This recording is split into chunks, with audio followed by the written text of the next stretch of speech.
आपको पूर्व में भी जानकारी दी गई थी कि जमालुद्दीन और छांगुर बाबा की गतिविधियों के संबंध में मुकदमा एटीएस में पंजीकृत किया गया था। 5 जुलाई को छांगुर बाबा और जमालुद्दीन और उसके प्रमुख सहयोगी नीतू उर्फ नसरीन की गिरफ्तारी की गई थी। आज 7 दिवस का रिमांड यूपी एटीएस द्वारा इन्वेस्टिगेशन के दौरान इन दोनों मुख्य अभियुक्तों का लिया गया है।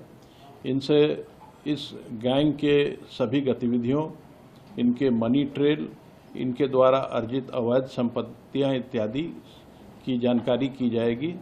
साथ ही संपूर्ण गैंग के नेटवर्क की जानकारी भी प्राप्त की जाएगी। इसके अलावा इस गैंग ने जहां जहां अवैध संपत्ति अर्जित की है, अवैध धन का इस्तेमाल करके, उन सभी की भी जानकारी की जाएगी तथा अवैध संपत्तियों को जब्तीकरण की कार्रवाई तथा उन्हें डिमोलिश करने की कार्रवाई भी की जाएगी।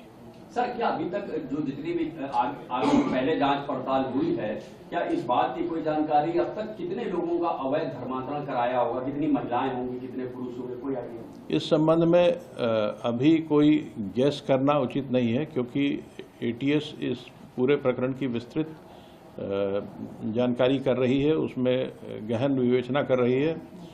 लेकिन ये इस बात की जानकारी हुई है कि लगभग 15 वर्षों से यह गैंग वहाँ कार्य कर रहा था और इस दौरान इसने काफ़ी बड़ी संख्या में धर्मांतरण कराए हैं। सर, जो एफआईआर एटीएस की है उसमें जमालुद्दीन के भतीजे का भी नाम है, सबरोज का, और इसका भांजा है शहाबुद्दीन, एक नागपुर का ईदुल इस्लाम भी है।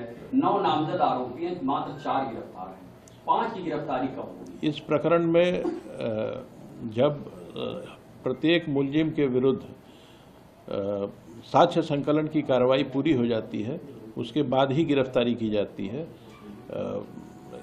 एसटीएफ ने अपने जांच में काफ़ी साक्ष्य संकलित किए थे और जहां जहां उन साक्ष्यों के बारे में पुख्ता तथ्य इकट्ठा कर लिए गए हैं, जिन मुलजिमों के विरुद्ध पुख्ता तथ्य प्राप्त हो गए हैं, उन सब की गिरफ्तारी कर ली गई है। आगे की कार्रवाई जारी रहेगी। सर, एक मोहम्मद अहमद का नाम है जो पूना में बैठा हुआ है, यहाँ कुछ लोग उसको राइट हैंड भी बताते हैं, लेकिन अब उसका बयान आ रहा है, वो खुद अपने आप को पीड़ित बता रहा है और ये बता रहा है कि छांगुर बाबा का मुख्तार अंसारी से भी कनेक्शन है। छांगुर बाबा के सारे कनेक्शंस की जांच की जा रही है। किसी भी एक व्यक्ति के बयान को जमीनी तथ्यों से उसके खिलाफ अवेलेबल एविडेंस की कसौटी पे कसना पड़ता है।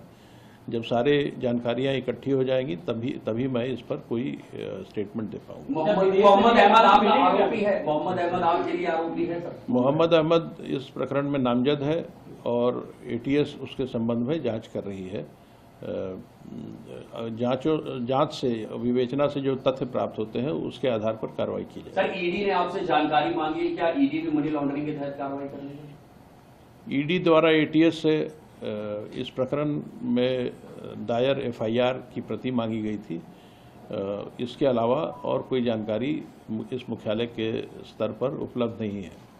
क्या सर ये जानकारी में है स्विस बैंक में भी इन लोगों का खाता है, दुबई या शारजाह में? नहीं, ऐसी कोई जानकारी अभी उपलब्ध नहीं है।